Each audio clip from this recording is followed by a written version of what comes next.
Bonjour à toutes et bonjour à tous, bienvenue sur ce deuxième podcast. Je suis Amélie du compte Instagram Ravelry et aussi Thread and Needles, Amy de la Laine.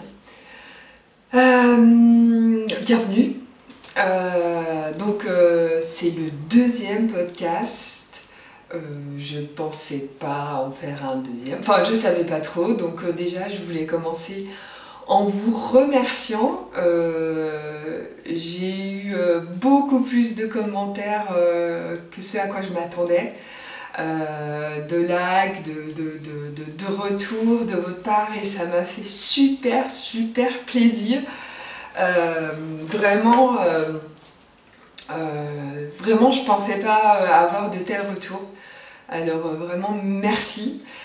Merci pour vos remarques, pour vos suggestions. Alors comme vous pouvez le constater, j'ai légèrement changé de cadre parce qu'effectivement ce beau buffet bien sombre, alors je vous rassure, en vrai il n'est pas aussi sombre, quoique.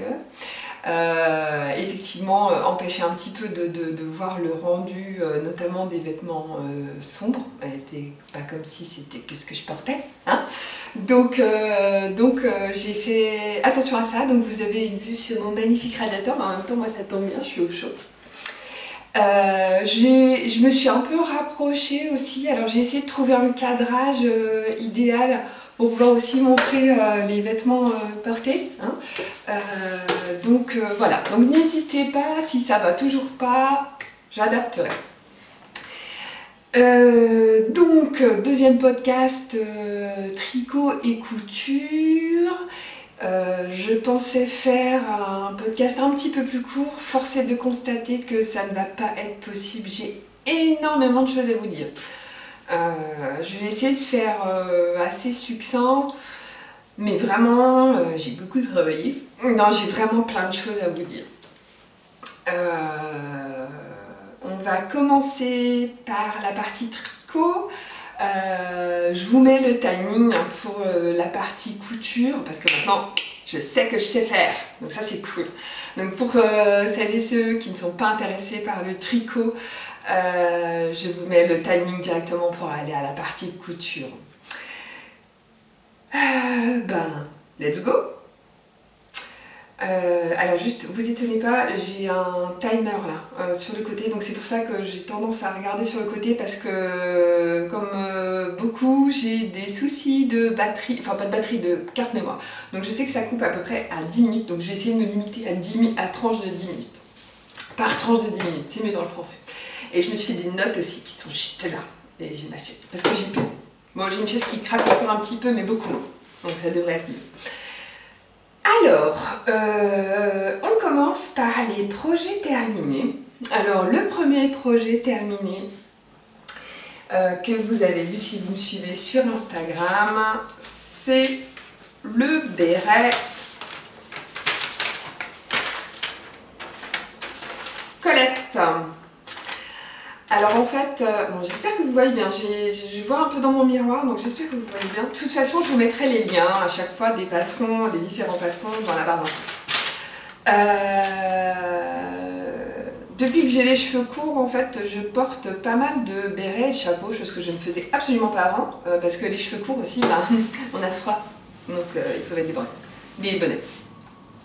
Donc je porte pas mal de bérets, des bérets en laine, en laine feutrée quoi, classique. Et comme j'adore le vert anglais, on y revient, je cherchais un béret vert anglais. J'en ai trouvé quelques-uns sur internet, mais voilà, ils étaient relativement chers, la couleur n'était pas forcément exactement celle que je voulais. Je suis allée regarder sur Ravelry et je suis tombée donc sur le patron du béret Colette de Julie Hayes, qui est un patron gratuit en plus. Donc super. C'est un patron en anglais. Franchement, il est super simple. Il y a 2 points techniques, mais je vais revenir un peu après dessus. Donc juste, je vous montre mon béret. Donc j'espère que vous voyez bien, je regarde dans le retour, mais le retour en fait c'est un miroir. Donc voilà, donc moi j'ai l'habitude de porter comme ça. Salut Mucha, dis bonjour à la caméra. Donc voilà, que moi souvent je porte comme ça, alors, ou alors plus comme ça quand j'ai vraiment froid aux 2 oreilles. Mais je préfère le porter sur le côté, enfin je sais pas, j'aime bien. Donc c'est vraiment la forme que je voulais, j'aime beaucoup le rendu, enfin voilà, il a eu de bons retours, il y a la petite queue de pomme, comme dit ma fille, je sais pas comment ça s'appelle, hein, donc queue de pomme c'est mignon. J'ai plus le timer, bon bref. Voilà, et c'est vraiment le vert que je voulais. Alors pour la laine, excuse-moi Mucha, mais voilà. Donc la laine, c'est une Cashmere. C'est impossible de vous prononcer. Je ne sais pas du tout si vous allez voir, mais si je me rapproche, je ne pense pas que ça va être net. Parce que mon appareil ne fait pas la mise au point automatique. Bref. Original Trash Ten Volume, hein, donc de la laine. Donc je vous mettrai le lien. Que j'ai acheté sur Butinette, qui se lave à la machine à 30 degrés et qui est composé de 63% de laine et 37% d'acrylique. Alors ça c'est mon futur projet, je vous en parle après. Alors, petite astuce, attention, c'est la rubrique Émile et mon tuyau. J'ai plusieurs amis qui m'appellent comme ça. Là je cherchais un coloris de laine très particulier. Je voulais du vert anglais, je voulais pas du vert kaki, je voulais du vert anglais. Le souci, quand on regarde les laines sur internet, c'est que souvent, enfin quand on regarde notamment sur un ordinateur, l'écran d'ordinateur n'est pas calibré. En résumé, c'est quoi le calibrage? C'est le fait d'avoir les couleurs de son écran qui sont au plus proche, au plus proche de la réalité. Les écrans peuvent se calibrer, il y a des tutoriels pour calibrer son écran, si vous avez l'occasion de le faire, je vous le conseille vivement. Malheureusement, la plupart des écrans d'ordinateur portables ne se calibrent pas ou se calibrent très peu. Ce qui fait qu'on peut avoir une différence entre les couleurs qu'on voit, Mucha ne mange pas ma plotte s'il te plaît, entre les couleurs qu'on voit sur l'écran et ce qu'on reçoit. Donc, quand je commande de la laine sur internet, je fais ma petite sélection sur mon ordinateur parce que c'est quand même plus rapide pour surfer. Et quand j'ai trouvé plusieurs articles, ou un seul, enfin voilà, quand j'ai trouvé ce qui m'intéresse, je le mets dans un tableau Pinterest. Et je vérifie sur mon téléphone mon tableau Pinterest pour voir le rendu des couleurs. Bon moi j'ai un iPhone 5C, c'est un iPhone assez vieux maintenant, mais il a un rendu très fidèle des couleurs des pages internet. Du coup ça me permet de valider les couleurs pour éviter d'avoir certaines surprises et du coup de choisir la couleur vraiment qui me convient. Donc du coup je n'ai pas eu de mauvaise surprise en recevant ma laine. Au niveau de la couleur, je ne vous l'ai pas dit, mais c'est des pelotes de 100 grammes. J'ai commencé à la tricoter un peu là. Donc, voilà. J'ai été assez déçue au niveau de la douceur. Elle n'est pas douce du tout en fait, malgré la présence de quand même 37% d'acrylique. Enfin, en général c'est assez doux l'acrylique. Bon. Je me suis dit bon, ça va peut-être s'adoucir au lavage. Et effectivement c'est le cas. C'est vraiment adouci au lavage.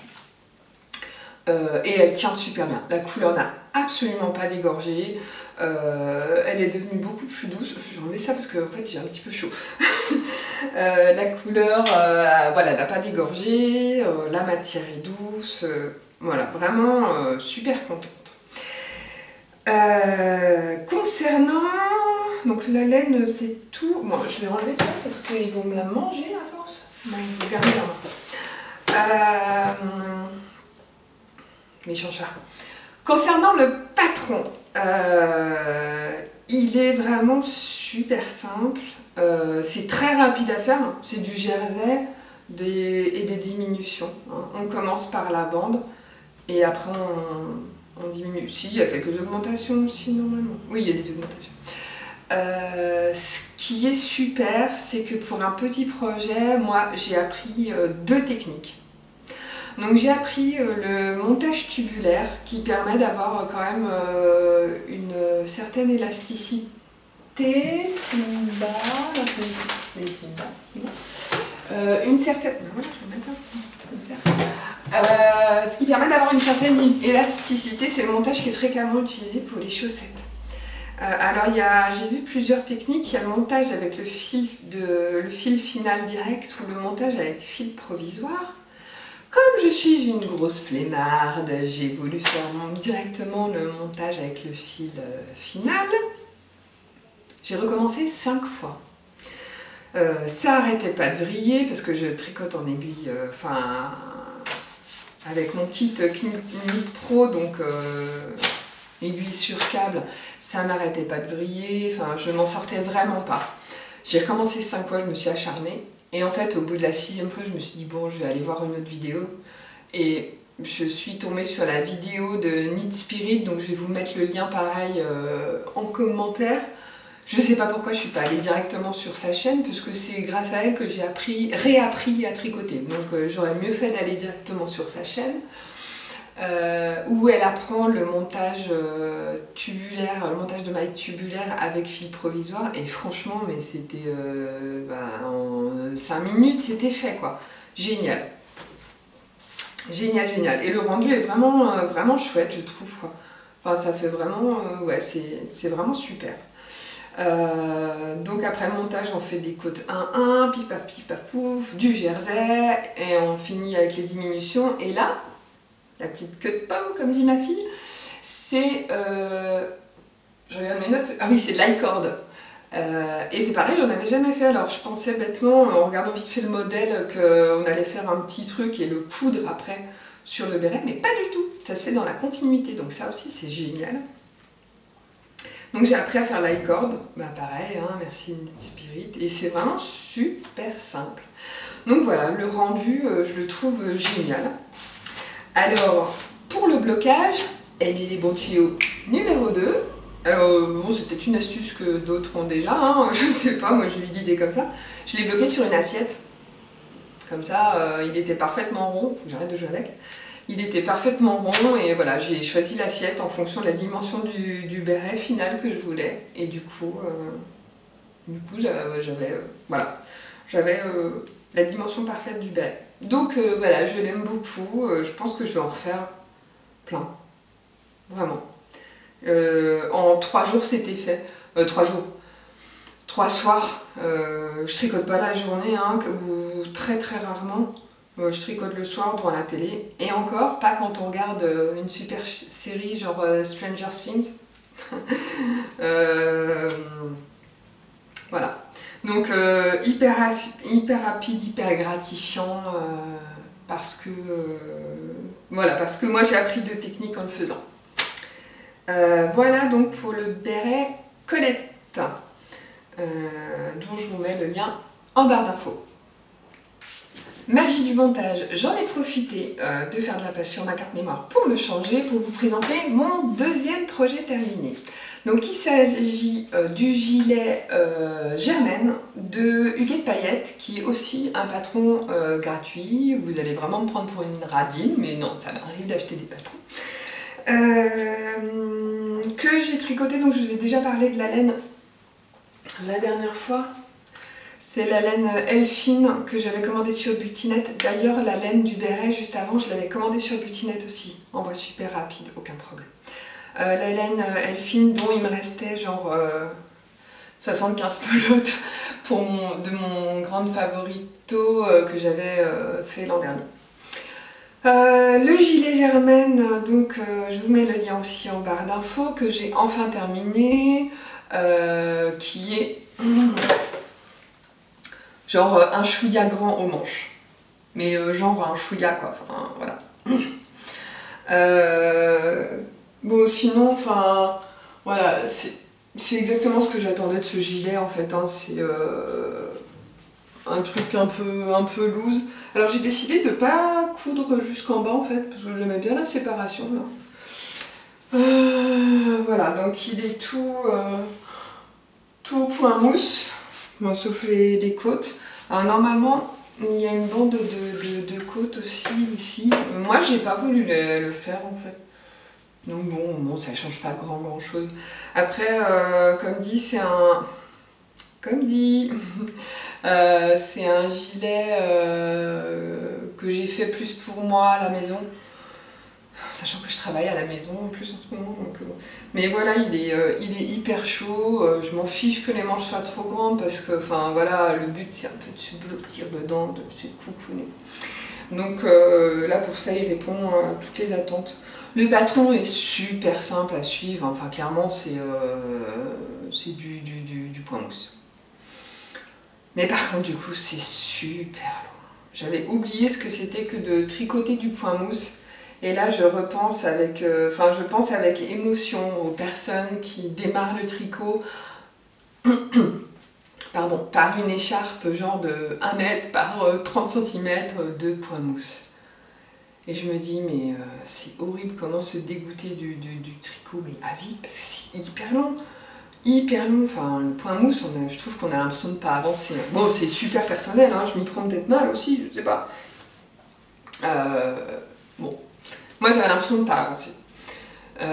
En plus, comme c'est une laine qui est assez duveteuse, je ne pouvais pas du tout tricoter sans regarder. Donc j'ai mis assez longtemps à le faire parce que je tricotais pas du coup les soirs où je regardais Stranger Things avec mon amant. Donc bon, assez long, rendu, voilà, c'est ce que j'en attendais pour utiliser ma laine plutôt qu'elle dorme dans mes cartons. Il m'en reste encore, je sais pas du tout ce que je vais en faire, mais je trouverai. Rien de spécial à dire. L'assemblage, parce que toutes les pièces sont séparées, l'assemblage ça me sert un petit peu là, mais parce qu'en fait je pense qu'il se porte plus comme ça. Mais moi comme j'ai déjà les manches super longues, bonjour monsieur marionnette. Bon, voilà, je peux retrousser les manches. J'ai clairement pas envie de défaire, démonter ou quoi que ce soit. C'est non, flemme un jour, flemme toujours. Donc voilà, rien de spécial à dire pour le gilet Germaine. Il est vraiment ce que j'en attendais. Je vais passer maintenant au projet en cours. Alors, mon projet en cours, c'est le Lava Flow de chez Dixie, qui est aussi un patron gratuit. Donc c'est un col torsadé qui est... c'est un mégus en fait. Quand on le joint, il est vrillé en fait pour que les torsades se rejoignent. C'est hyper clair mon explication. Bref, j'espère que vous avez compris. Je vous mets le lien aussi en barre d'infos. Et je... Pardon. Et je le tricote donc dans le reste de ma laine que j'ai utilisée pour mon béret pour forcément avoir quelque chose à sortir. Oh, elle est toute chaude du coup. Voilà, j'en suis là. Je sais pas si... Je regarde dans le miroir pour voir. J'en suis là. Donc il se tricote en 5, ce qui correspondait à ma laine, donc ça c'est super. On commence par un montage provisoire au crochet. Donc encore une fois, je suis allée voir une vidéo de Knit Spirit et ça s'est fait tout seul. J'ai trouvé ça juste génial. J'ai pas trop compris après, parce que le but après c'est de le relier directement. J'ai pas trop compris encore comment il faudrait que je procède. Je vais décrypter ça. Voilà, c'est des côtes de 2 et on fait des torsades. Alors j'ai un peu galéré parce que c'est des torsades sur 12 mailles, c'était mes premières torsades. Et enfin 12 mailles, du coup, c'était un peu la galère. Donc je me suis aidée d'une troisième aiguille en fait pour alléger un peu mes mailles. Donc ça va mieux. Par contre, je crois que je me suis loupée quelque part. Parce que sur tous les projets Ravelry que je vois, les torsettes sont beaucoup plus éloignées en hauteur. Alors je me dis que j'ai dû faire une erreur dans le comptage des rangs. Mais pour moi, un rang égale un V. Donc quand on me dit qu'il faut faire du rang 1 à 10 des côtes de 2, au rang 11 il faut faire la torsade, après du rang 12 au 21 il faut faire des côtes de 2 et qu'après au rang 22 on fait la torsade, moi ça me donne ça, mais je sais pas, j'ai l'impression que sur les projets que je vois, en essayant de compter les mailles, j'ai l'impression qu'il y a le double. Donc je sais pas, si vous avez des astuces, je m'y prends peut-être mal, je sais pas, je vais vous copier en fait, vu que c'est un patron gratuit, je me permets, je vais vous copier en fait les inscriptions, que vous me disiez ce que vous comprenez, sachant que ça se tricote en aller-retour et tout. Je pense que j'ai dû faire une erreur, je sais pas trop. Je sais pas trop. Mais bon, sinon c'est super agréable à tricoter. Je trouve que les torsades, ça fait vachement passer le temps en fait. Je trouve ça passe vite du coup, ça monte relativement bien. Donc je suis assez contente. Donc ça c'est mon projet en cours en tricot. Qu'est-ce que j'avais d'autre à vous dire? Je regarde mes petites notes. Non mais c'est bon. C'est bon. Donc voilà, j'espère que la prochaine fois, je pourrai vous le montrer. Je sais pas trop ce que ça va donner. Ouh, femme girafe. N'importe quoi. Voilà. Donc voilà pour la partie tricot. Et maintenant, nous allons passer à la partie, oui messieurs dames, couture. Alors, me revoilà pour la partie couture. Donc je vais changer un peu le procédé par rapport à la première vidéo. Je vais essayer de porter les vêtements pour que vous vous rendiez un peu mieux compte du rendu. Donc j'ai pas mal de choses à vous présenter, dont pour celles et ceux qui, je sais pas s'il y a des messieurs, si oui faites-moi signe, pour les personnes qui me suivent sur Instagram, vous avez pu voir que j'ai fait une grosse pièce, un manteau. Je le mets en dernière partie de vidéo parce que je vais passer pas mal de temps dessus. Donc voilà.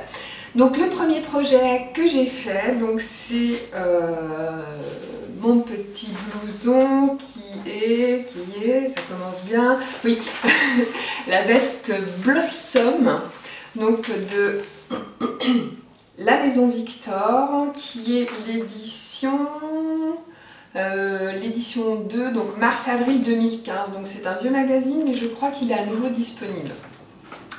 J'ai eu envie de le faire parce que je voulais une petite veste demi-saison et j'en ai vu fleurir pas mal sur internet au moment où je l'ai fait. Ça m'a vraiment donné envie de le faire. Donc je vais essayer de vous montrer une fois. Voilà. Donc c'est celui-là. Donc voilà, j'espère que vous voyez bien. Je regarde dans le miroir. Donc à la base, il a les bas de manche et le bas de la veste élastiqué. Moi ça me plaisait pas trop, je voulais vraiment un effet bombers. Donc j'ai décidé de mettre du jersey en fait, je vais vous expliquer un peu après.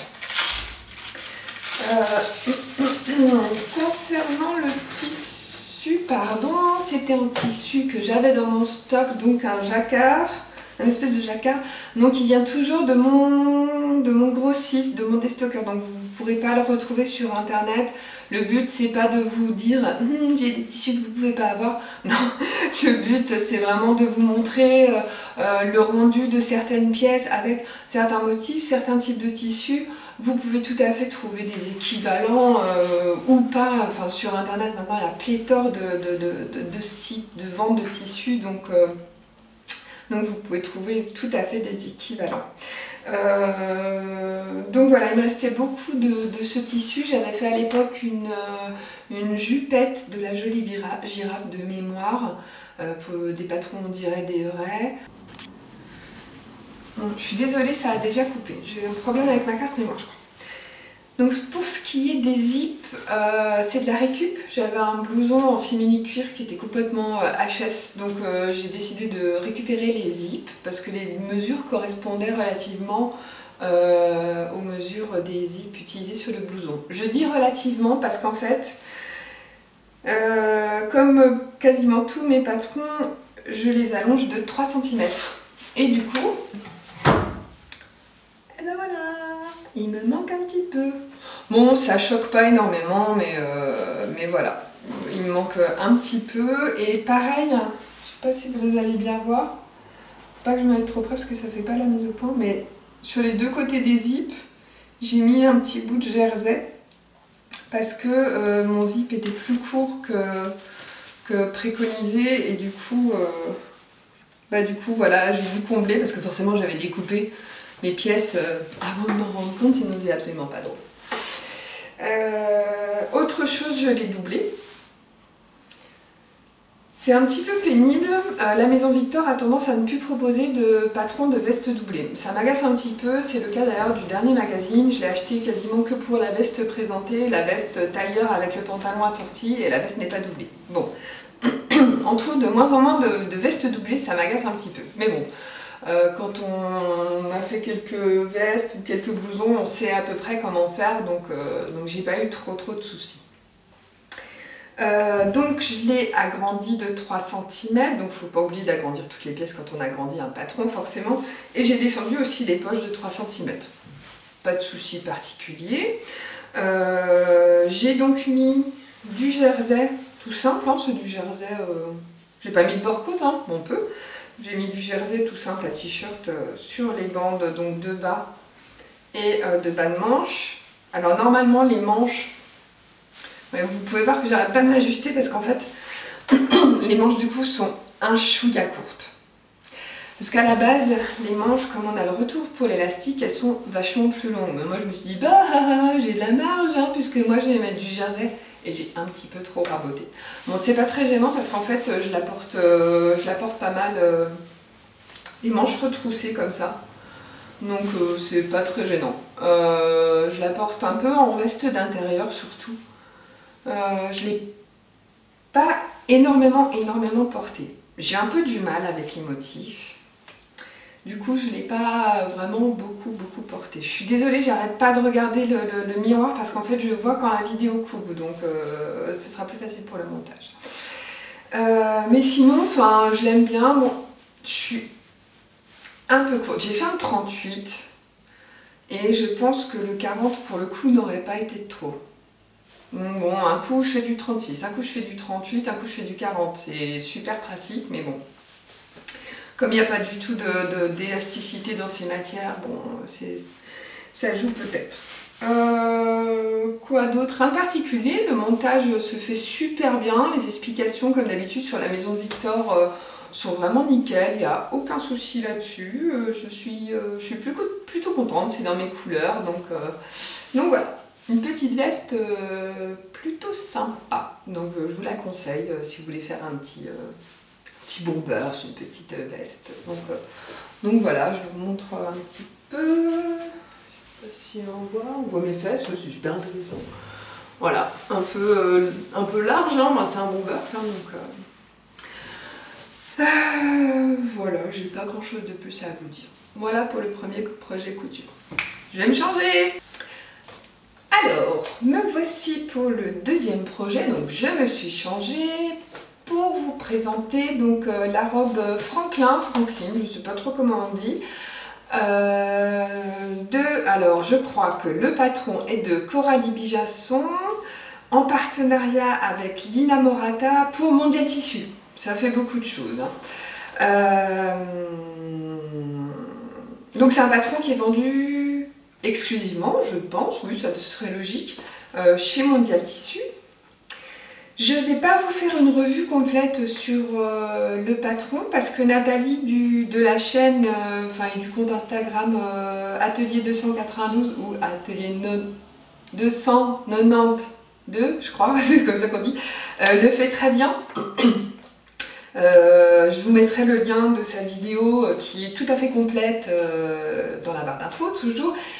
Et heureusement que je l'ai regardée, alors heureusement, donc c'est elle qui m'a donné envie de faire cette robe, donc Nathalie, je vais te faire un coucou en même temps. C'est elle qui m'a donné envie de faire cette robe, donc je ne la remercie pas pour ça, à cause d'elle j'ai acheté un patron, non je plaisante. Donc je la remercie pour ça, et je la remercie aussi parce qu'en fait j'ai eu les mêmes soucis qu'elle. Alors je vais vous expliquer, donc la robe Franklin, donc c'est une robe cache-cœur, une vraie robe cache-cœur, donc on a vraiment la ceinture qui passe d'un côté, qui se rejoint et les deux pans qui se croisent. Donc c'est une vraie robe cache-cœur. Ça faisait longtemps que je cherchais un modèle comme ça, j'avais déjà fait un modèle de la Maison Victor. J'essaierai de vous mettre une photo ou tout du moins le lien, parce que j'avais fait un article sur mon blog, donc je vous mettrai le lien de mon blog, de l'article de mon blog en commentaire. Sauf qu'elle elle était en jersey et je ne l'ai jamais portée. Est-ce que c'est la couleur? Est-ce que c'est la forme? Je ne sais pas, je pense que c'est un petit peu tout. Je ne l'ai jamais portée. Donc voilà, je cherchais une robe cache-cœur, je ne trouvais pas vraiment ce que je voulais. Et en voyant ce modèle, c'est vrai que j'ai complètement craqué. Parce qu'en fait, il y a des fronces devant, il y en a dans le dos aussi. Je la trouvais super jolie. Donc voilà pour le tissu rapide, pour le patron rapidement. Concernant le tissu, donc c'est une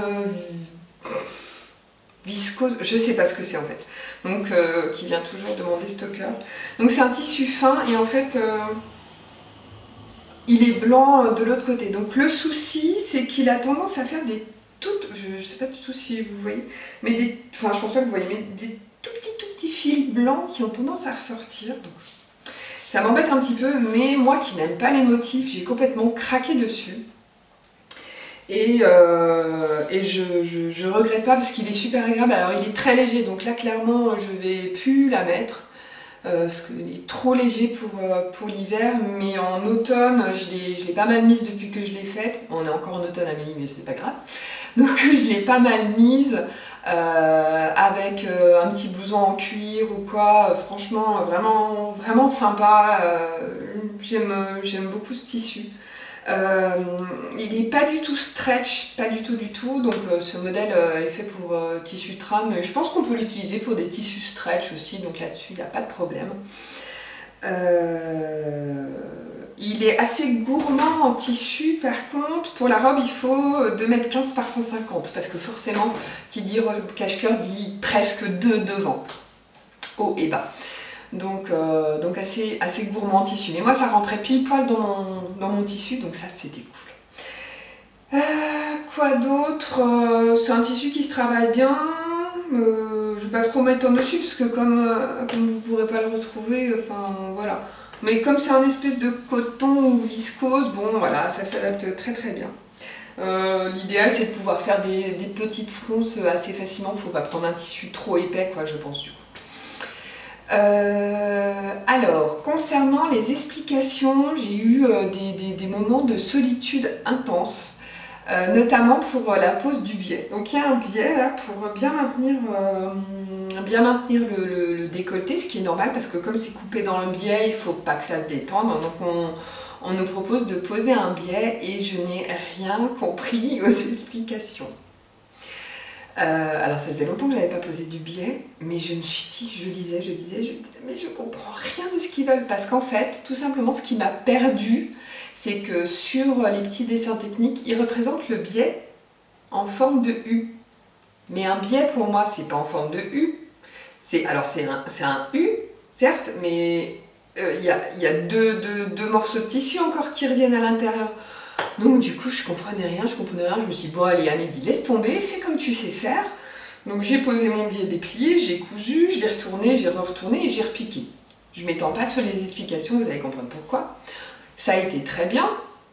Et quelques temps après, je suis tombée sur la vidéo qui est disponible sur le site de Mondial Tissu, où ils reviennent notamment sur cette étape. Et en fait, c'est exactement ce que j'ai fait qu'ils vous disent de faire. Donc, si vous voulez vous lancer et qu'il y a des choses que vous ne comprenez pas, allez voir la vidéo.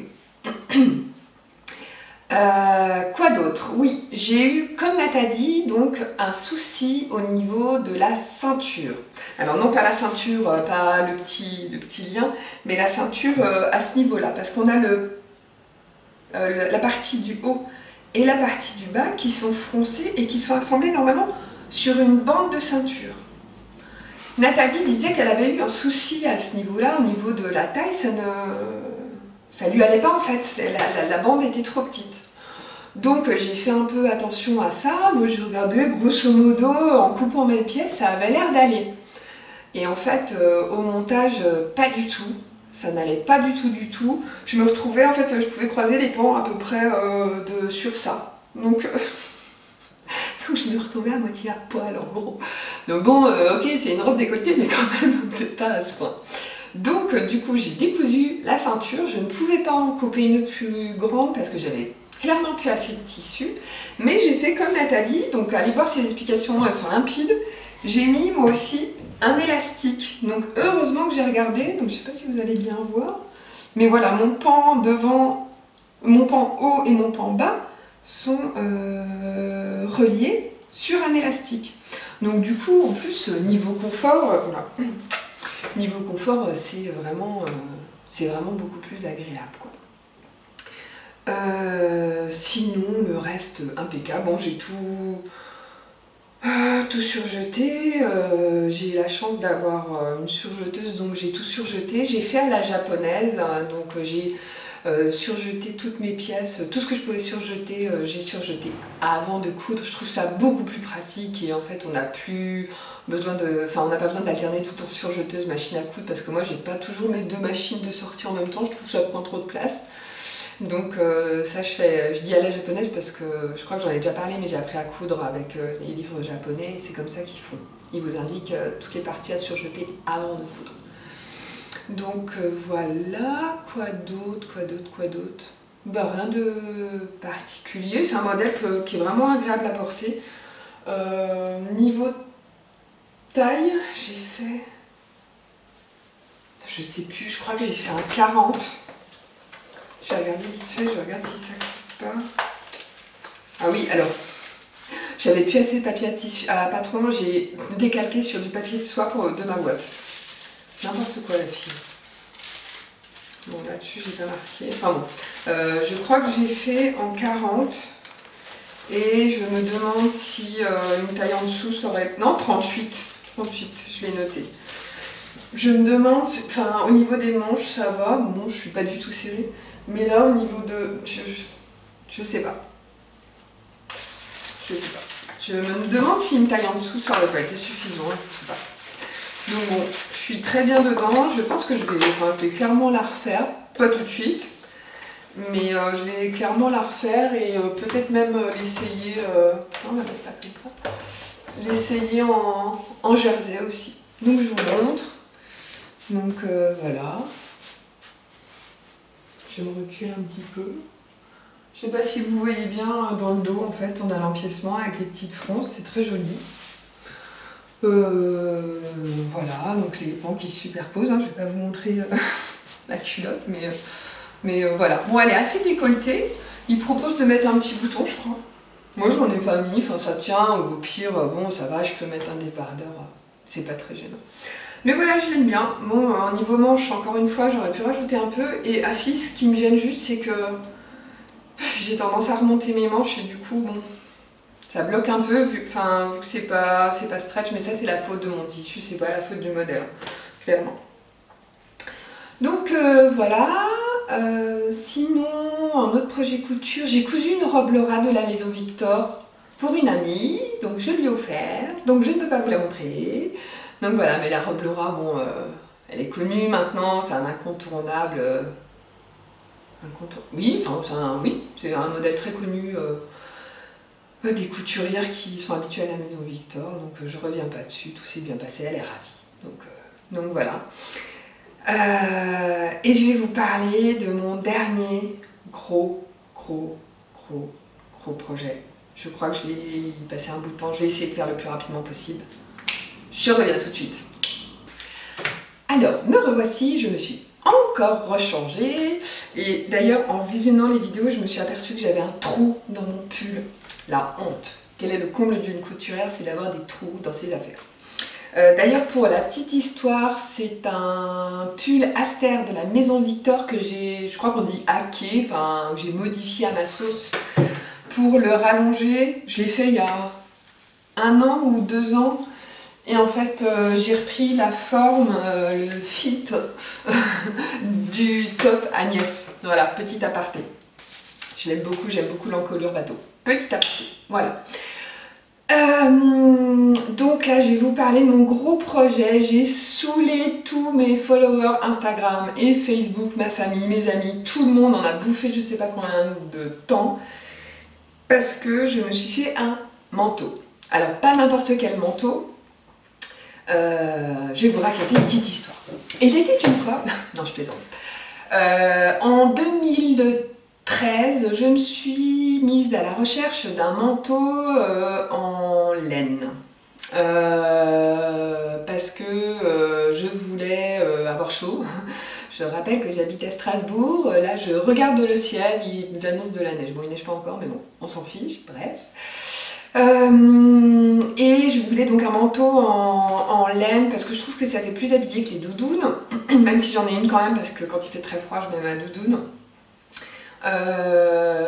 Et en fait j'ai eu énormément de mal à trouver des manteaux avec au minimum 50% de laine mélangée.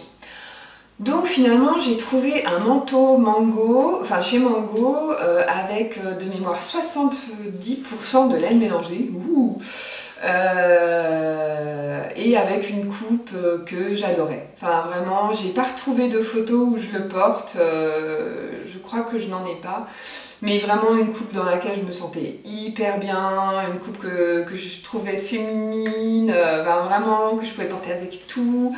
Vraiment, je l'adorais. Je l'avais payé quand même 150 € à l'époque. Enfin, pour moi, c'est vraiment une somme. Voilà, chacun a son ratio, enfin, chacun, voilà. Pour moi, c'était vraiment une somme. Mais je me suis dit, bon, un manteau, on peut le garder longtemps, quoi. Enfin, voilà. Ou pas. Parce que au bout d'1 an, à peu près, enfin, 1 an. 1 an vraiment à date. Donc, le manteau, je l'avais porté, allez, on va dire grosso modo, vraiment 6 mois. La doublure intérieure était complètement, mais flinguée. Quand j'ai enfilé mon manteau, 1 fois sur 2, j'étais dans la doublure, hein, dans la manche, parce que ça a commencé par les manches. Pourtant, je ne porte quasiment pas de bague, hein, j'avais même pas celle-là à l'époque. Parce que celle-là, c'est mon chéri qui me l'a offert, voilà, pour notre Pâques. Et d'ailleurs, j'en profite, voilà, je lui fais une dédicace parce qu'il est en Corée, à l'autre bout du monde, depuis 2 semaines, et il rentre la semaine prochaine. Donc, mon chéri, je te fais des gros bisous. Voilà, j'avais dit que je lui ferais une dédicace, donc ça c'est fait. Bref. Donc voilà, la doublure était complètement flinguée. Je me suis même retrouvée à arracher complètement la doublure de ma manche tellement j'en avais marre de passer ma main dans la doublure. Les poches, pareil, mes clés en général elles étaient au fin fond de mon manteau. Donc voilà, et en plus il a commencé à s'élimer vraiment beaucoup. Donc je le mettais encore quand vraiment je voulais sortir et j'avais une tenue un peu habillée parce que pour moi c'était pas doudoune compatible. Mais vraiment voilà, je me disais au fur et à mesure du temps, il faut vraiment que je fasse quelque chose, faut que je fasse quelque chose et tout ça, voilà. Donc du coup il y a 2 ans, j'ai cousu un manteau. Je vous mettrai le lien aussi l'article de mon blog parce que j'avais fait un article. C'était un manteau burda en laine mélangée, donc il y avait plusieurs soucis à ce manteau que j'ai pas énormément porté au final. La coupe finalement ne me convenait pas. Alors tout le monde me disait ah mais si il va bien, mais enfin des fois ça s'explique pas. On se sent pas bien dans un vêtement et moi c'était le cas. Je me sentais pas bien dans ce vêtement. La taille était bonne hein, là-dessus, il n'y a pas de souci, mais c'était vraiment une question de coupe. Donc ça c'était le premier souci. Le deuxième souci c'est que j'avais commandé de la laine sur... je crois que c'était sur Butinet. Je suis vraiment plus sûre, c'est peut-être noté sur mon article d'ailleurs. Et en fait, donc déjà à la base elle devait être noire, elle n'était pas noire, elle était gris foncé, bon c'était une couleur qui me plaisait quand même, mais elle était vraiment pas agréable au toucher. Donc bon j'étais un peu déçue, enfin voilà, il y avait plusieurs petites choses qui faisaient que ce manteau ne me convenait pas, je l'ai toujours dans mon armoire, voilà. Du coup, ce manteau-là, voilà, il me plaisait pas, je me suis mis en quête d'un autre patron et j'ai rien trouvé qui me plaisait. Mais en faisant ce manteau Burda, j'ai quand même beaucoup appris. J'ai appris la pose des épaulettes, de cigarettes, c'est là où j'ai fait ma première vraie doublure. Enfin voilà, c'était... Alors, j'ai pas appris grâce aux explications de Burda. Non, non. Moi, Burda, je ne sais pas parler le Burda, je pense que c'est une seconde langue à part entière. Mais j'ai quand même beaucoup appris au niveau des techniques, en regardant beaucoup de tutos, en prenant des renseignements à droite à gauche. Bref, déjà l'année dernière, je me suis dit, mon manteau Mango, si ça continue, je vais le démonter et je vais m'en refaire un. L'année est passée, l'hiver est passé et je n'ai pas fait de manteau. Et du coup, cette année, je me suis dit, bon allez Amélie, tu as du temps pour l'instant, parce que je rappelle que je ne travaille pas, c'est pour ça que j'ai pu faire beaucoup de projets, enfin je travaille un peu à la maison, mais voilà. Tu as du temps, fais-toi un manteau quoi. Enfin voilà, si t'en trouves pas, fais-toi un manteau. Parce que j'avais repéré un manteau sur le site d'occasion Vinted, un manteau mage, gris, un peu col officier, ce que je cherchais, et il m'est passé sous le nez. Donc ça a été le déclic. Il était à vendre 60 €, voilà, ça a été le déclic. Je me suis dit, bon Amélie, tu te fais un manteau. Donc je me suis mise en quête d'un tissu, et là ça a été long. Hein. Là ça a été très très long pour trouver, parce que pareil, je voulais un tissu avec un gros pourcentage de laine, mais quand même qui soit doux. Je voulais un fort grammage, parce que pour moi, un fort grammage égale lourdeur, égale belle tenue, égale chaleur aussi. Donc j'ai écumé pas mal de sites internet et finalement j'ai trouvé sur Tissu Benitex et j'en avais le tissu en laine plus la doublure, j'en avais genre pour un truc genre 64 €. 3 mètres de lainage, hein. C'est le lainage Caban, s'il y a encore je vous le mets en lien. Donc je l'ai commandé, j'étais vraiment stressée en fait en attendant de le recevoir. J'étais super stressée, je me suis dit mais est-ce que le tissu va me plaire niveau rendu, niveau souplesse, enfin c'était vraiment un gros questionnement. Et du coup quand je l'ai reçu, j'ai fait un aller-retour jusqu'à mon point relais alors que je venais de rentrer parce que j'ai vu que j'avais reçu mon colis, bon bref. Je l'ai reçu, je l'ai déballé et là, mon Dieu, mais quelle merveille! Un tissu, d'une douceur, juste, il est magnifique. Mais vraiment, j'aurais pu dormir avec quoi. Vraiment, mon homme aurait déjà été en Corée au moment où j'ai reçu le tissu, je pense que je dormais avec à la place. C'est vraiment. Pourtant, je crois que de mémoire, il y a 80% de laine. Il ne pique, mais absolument pas. Il est hyper doux. Il est bien lourd, il a une belle tenue, mais vraiment, il est magnifique. Et il est noir, mais vraiment noir, noir. Mais pas comme ça, parce que ça, c'est plus noir à force. Mais il est vraiment noir. Je suis amoureuse. Je suis amoureuse de ce tissu. Alors j'avais peur qu'il bouloche du coup parce que c'est le risque aussi. Absolument pas. Il se travaille mais c'est une merveille. Donc vraiment je vous les conseille. En plus l'envoi a été rapide, il était vraiment pas cher pour la qualité. Vraiment je vous mets le lien, je crois que c'est le lainage Caban si je ne me trompe pas. J'ai hésité entre le noir et le bordeaux. Voilà. J'ai préféré jouer la sécurité, ma copine Marion file droit m'a dit ouais mais quand même avec ton béret vert, le noir ça irait mieux. Et pas bête. Donc finalement j'ai opté pour le noir et je ne regrette pas. Sauf pour les poils de chat. Parce que vous avez vu, j'ai un de mes chats qui est blanc. Et le blanc sur noir, bon bref. Voilà pour tout ce qui est des détails premiers. Je fais déjà une première coupure pour être sûre d'avoir assez de place après pour vous raconter tout ce qui reste. Donc ça va couper. Ok, alors concernant le manteau en lui-même, comment je m'y suis pris?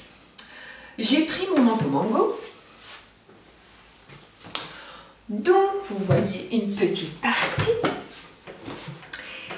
Et en fait, avant de découper de découdre toutes mes pièces, parce que je ne pouvais pas juste les découper, puisqu'elles sont surpiquées, je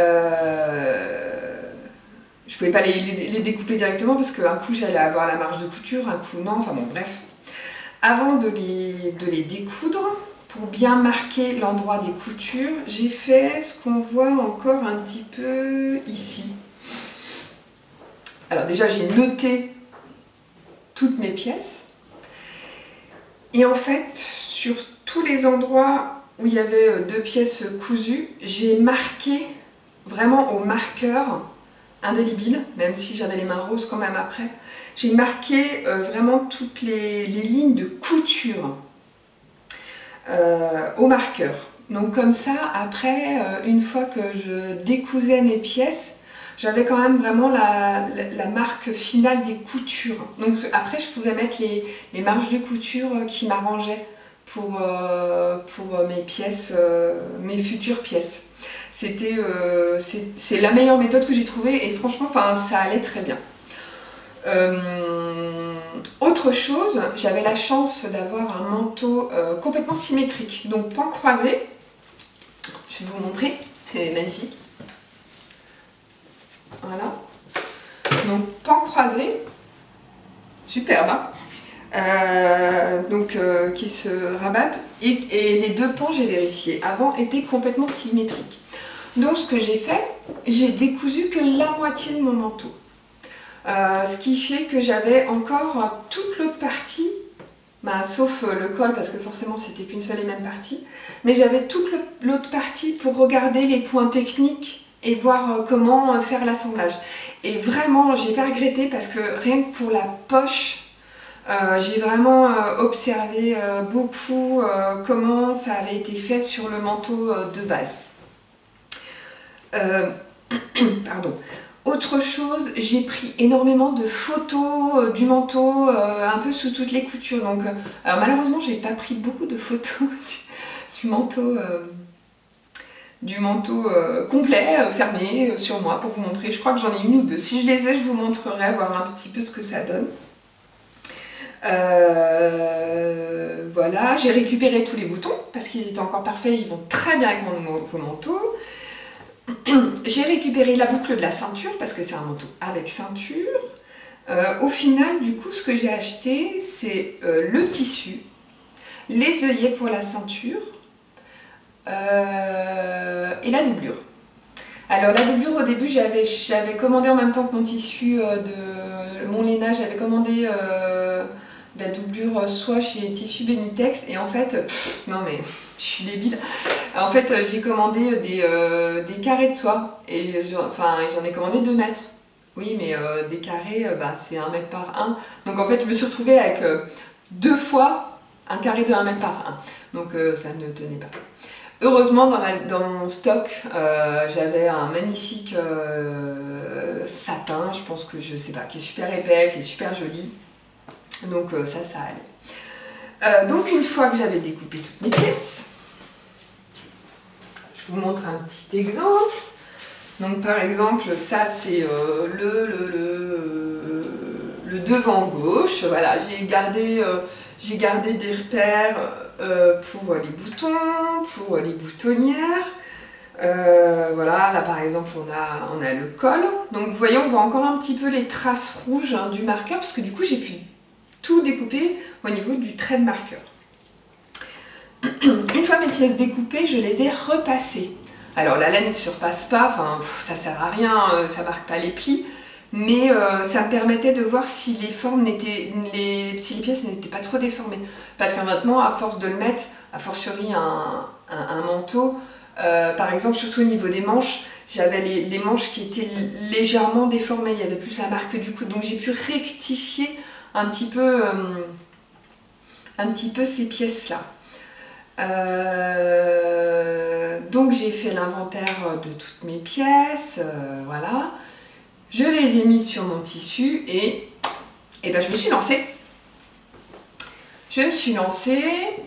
Et le premier essai, j'ai voulu couper tout mon tissu. J'ai positionné mes pièces de patron, entre guillemets. Et pour que ce soit plus facile à manier, les 3 mètres de tissu, j'ai voulu découper au ciseau mon lainage pour faire en plusieurs grandes parties. J'ai galéré au ciseau, je me suis dit oh là là, mais comment je vais découper toutes mes pièces? Et en fait, j'ai fait comme ce que je fais d'habitude, j'ai utilisé mon cutter rotatif. Ça, c'est un investissement que je ne regrette absolument pas. J'ai investi très rapidement quand j'ai commencé à coudre. Et alors bon, il y a plusieurs marques de cutter rotatifs. Moi, j'ai investi fortement. J'ai pris ce parti-là. J'ai investi 5 € dans un cutter rotatif de Leroy Merlin, au rayon bricolage, découpe de moquette. Voilà, bah ouais, il va très bien. Alors il est un peu plus gros que les cutters rotatifs de couture standard. Je vais trivialiser. Mais il va super bien, ça fait du coup 5 ans que je l'ai. Et en plus il est fourni avec 2 lames de rechange. Et là il me reste encore une lame. Donc je peux vous dire qu'il est super affûté quoi. Et franchement je coupe tout avec, tout. Même des fois les patrons, hein. Enfin souvent les patrons, hein. Papier, tissu.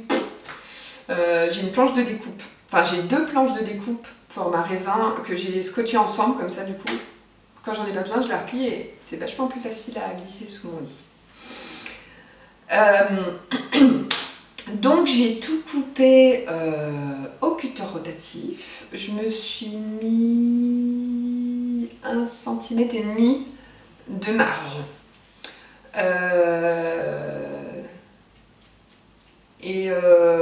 Pour tracer les contours de mon patron, j'ai utilisé le petit outil qui délivre de la... Pardon, je suis désolée. Il va falloir que je boive un coup. J'ai utilisé le distributeur de craie en poudre de chez Prime, je crois. Je vais vous montrer après pour l'autre partie. Enfin, je vous mettrai le lien. Ouais. Ça va super hein, sur ce genre de tissu. C'était vraiment nickel. Voilà, donc j'ai préparé toutes mes pièces et puis ben, je me suis lancée. Et franchement j'avais un peu peur hein, pour coudre ce tissu vu qu'il est super épais, super dense. Et j'ai juste pris une aiguille à jean pour qu'elle soit un peu plus solide et franchement nickel. Bon, j'en ai cassé une, cassé et tordu une. J'ai cassé aussi un des pieds presseurs de ma machine à coudre, mais ça c'est parce que je suis un peu bête, parce que j'ai plusieurs pieds. Et j'ai utilisé celui qui est tout en plastique et c'est complètement débile parce que bah forcément, des fois j'étais obligée de forcer un peu à gérer différentes hauteurs. Donc j'ai cassé un pied et j'ai cassé une aiguille. Mais franchement, je trouve que je m'en sors bien. Je m'en sors plutôt bien. Voilà, quoi dire d'autre ah oui, pour les aiguilles, pour piquer mes pièces, j'ai mis les bons tuyaux.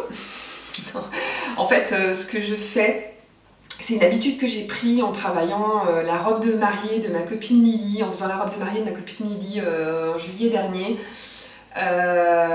Comme je travaillais avec du satin qui était très fragile, j'avais acheté des aiguilles spéciales extra fines, des aiguilles vraiment à piquer, des épingles, pardon, pas des aiguilles.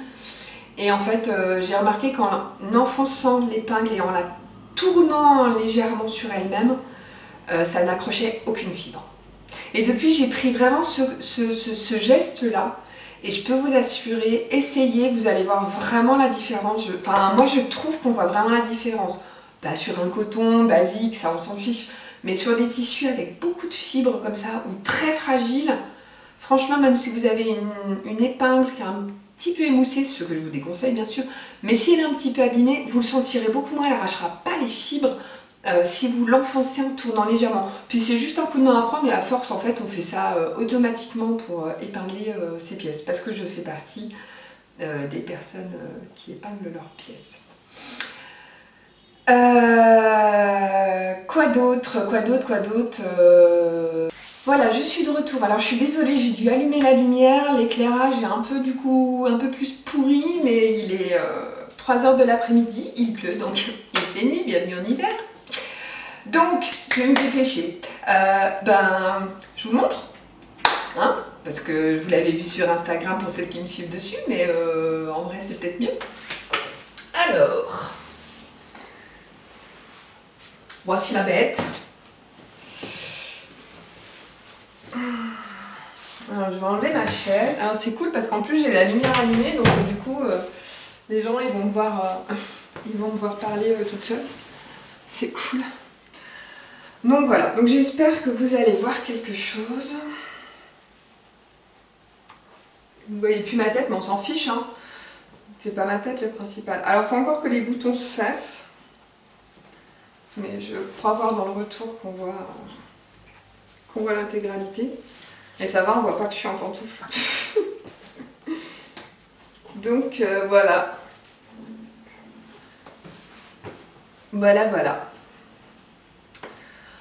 Voilà mon manteau. Donc c'est un col que je sais absolument pas comment ça s'appelle, les cols comme ça. En fait on peut le fermer complètement. Bon, moi j'ai l'habitude de porter des écharpes en hiver parce que j'ai froid au cou. Donc du coup je le porte souvent, beaucoup plus souvent ouvert. Mais on peut le porter fermé, c'est fait pour. Comme ça. Voilà. Donc les boutons, donc, ce sont ceux, je me rapproche un tout petit peu, ce sont ceux que j'ai récupérés sur mon ancien manteau. La boucle de ceinture, je vous l'ai déjà dit, mais je les ai récupérés aussi. J'ai mis des œillets du coup, des œillets Prime à poser au marteau. Franchement, ça a été mais nickel. Nickel. Les poches, donc c'est des poches à rabat, je crois. Donc ils sont doublés en satin d'un côté. Alors on voit pas bien parce que les motifs sont plutôt de l'autre côté. En satin d'un côté et l'intérieur est en laine. La doublure, je vais vous montrer après. Donc il y a une fente derrière. Alors c'est là où j'ai pêché, hein. Franchement j'ai eu du mal. Clairement j'ai bidouillé, la fente derrière c'est vraiment pas chouette. Mais c'est derrière, je ne vois pas, je m'en fiche. Non, je plaisante. J'ai juste les manches, en fait, j'ai pas totalement fini. Enfin, si c'est cousu, mais j'avais fait une couture... Pardon, j'ai envie de tousser, excusez-moi. Une couture provisoire, je vais me rajouter, je pense, un petit centimètre. C'est l'avantage de faire un manteau fait main. On peut adapter les longueurs. Voilà, je le trouve hyper féminin. Forcément, il me va très bien parce que il est à ma taille, puisque c'était un manteau qui était à ma taille. Donc c'est une reproduction, enfin c'est de la photocopie quoi, hein. C'est vraiment c'est le même qu'avant, sauf que l'autre était gris. Si j'ai juste baissé les passants de 1,5 cm. Non, 2 cm. Ouais, j'ai baissé les passants de 2 cm. Donc ils sont un peu plus proches des poches, mais ça c'est pas très gênant. Ah oui, j'ai fait une bêtise. Quand j'ai posé mes pieds sur le tissu. J'ai regardé, j'ai tout mis mes pièces dans le même sens, parce que ça, n'oubliez pas, c'est super important. Mais par contre, j'ai pas fait attention, et en fait, au toucher, la laine a un sens. Donc en fait, le côté plus doux est quand on caresse, comme ça. Là, ça accroche un peu plus. Alors bon, du coup, j'ai dit à mon homme, non, tu me caresseras le bras que comme ça. Non, je plaisante. C'est pas très gênant, mais enfin si, c'est gênant parce que en fait, quand on a des poils de chat ou quelque chose, on fait plus comme ça plutôt que comme ça. C'est pas du tout logique de faire oh, j'ai un truc sur mon manteau. Donc voilà. C'est tout, mais ça gêne pas vraiment quoi. Les boutonnières, j'ai un peu galéré parce qu'en fait là, du coup, comme tout est surpiqué. Là, il y a beaucoup d'épaisseur et je voulais faire des boutonnières en forme comme ça. On va dire en forme de... Et les esprits mal placés, les mal tournés, je vous entends. Non, en forme de courge butternut, s'il vous plaît. Et en fait, j'ai pas réussi, clairement. Donc, c'est pas grave, j'ai fait des boutonnières simples. Et donc, voilà pour la doublure. Je vais l'enlever, j'ai hyper chaud. Il tient super chaud. La doublure, donc dans ce magnifique tissu. Alors, je ne me suis pas amusée à reconstituer les motifs parce qu'il y a énormément de pièces différentes. Clairement, c'est à l'intérieur, je voulais pas m'enquiquiner et voilà, je sais qu'il est beau quand même. Donc, il y a quelques endroits où on voit les hérons là. Voilà. Donc dans le dos, enfin voilà, pour, je sais pas si vous voyez bien, avec les éclairages, franchement, la luminosité, c'est pourri. Voilà, je l'aime d'amour. Je vais le mettre à Marguerite. Micheline, oh Marguerite, c'est mon ancienne machine à coudre. Voilà, je sais pas ce que je peux vous dire d'autre, si ce n'est que je suis... c'est dans l'autre sens. Je suis hyper fan de ce manteau, je le mets, du coup, je le mets tous les jours. Il ne bouloche absolument pas, je vais me rassieds. Il ne bouloche absolument pas. Enfin, je regarde sous les manches, il ne bouloche pas du tout. Je vais dormir avec.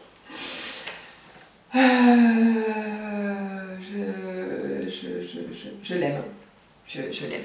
Limite, j'ai envie de m'en refaire dans d'autres couleurs, ou pourquoi pas dans un tissu peut-être un peu plus léger pour une veste genre un peu trench. Je me dis que ça pourrait grave le faire. Voilà. Je sais pas trop quoi vous dire d'autre. J'avais pensé à vous dire plein de trucs et je pense que j'en oublie la moitié. De toute façon, si vous avez des questions, n'hésitez pas, j'essaierai d'y répondre, enfin voilà. Mais si vous avez un projet de ce genre-là, lancez-vous. Franchement, ça vaut le coup, quoi, hein. Je trouve ça génial. Comme expérience, on apprend énormément, hein. Enfin, alors les poches, là, heureusement que j'avais gardé le modèle parce que c'est le même principe, je crois, que les poches passepoilées. Où on coud à l'extérieur et après on rentre tout, donc j'avais jamais fait ça, donc c'est le même principe. Voilà, j'ai appris à poser des œillets, cigarettes et épaulettes, ça comme dit je savais faire, mais enfin voilà. Je vais essayer de vous faire une petite vidéo un peu plus en détail, comme ça vous verrez ouais, je vais l'incruster tout de suite, je vais la filmer tout de suite. Donc comme ça, je vous dis, enfin voilà, je vous montrerai un peu plus en détail, je pense.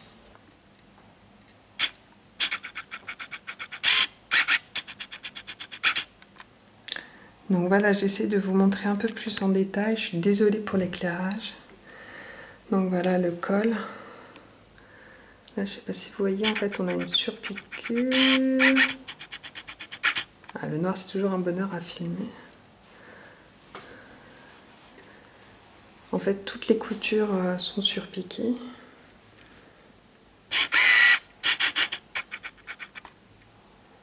Voilà.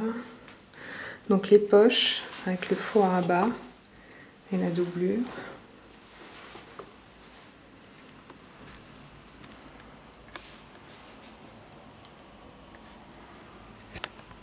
J'enlève l'autofocus, désolée. Voilà, c'est ça que je voulais vous montrer surtout. On voit mon ombre, c'est génial. Et là, je suis à contre-jour. Voilà. Bon, c'est ça qui fait que le col tient très bien, en fait. C'est cette petite partie aussi. Donc l'empiècement de dos, les poils de chat. Voilà, le dos. Micheline le porte très bien, hein. Et la fente, je vais le tourner pour qu'il soit à la lumière du jour. Voilà. Donc voilà, la fente, c'est pas très heureux, hein, clairement. Bon, ça se voit beaucoup moins en vrai parce que là, les contrastes sont un peu désaturés. Enfin. Donc voilà. Voilà mon super manteau que j'aime d'amour.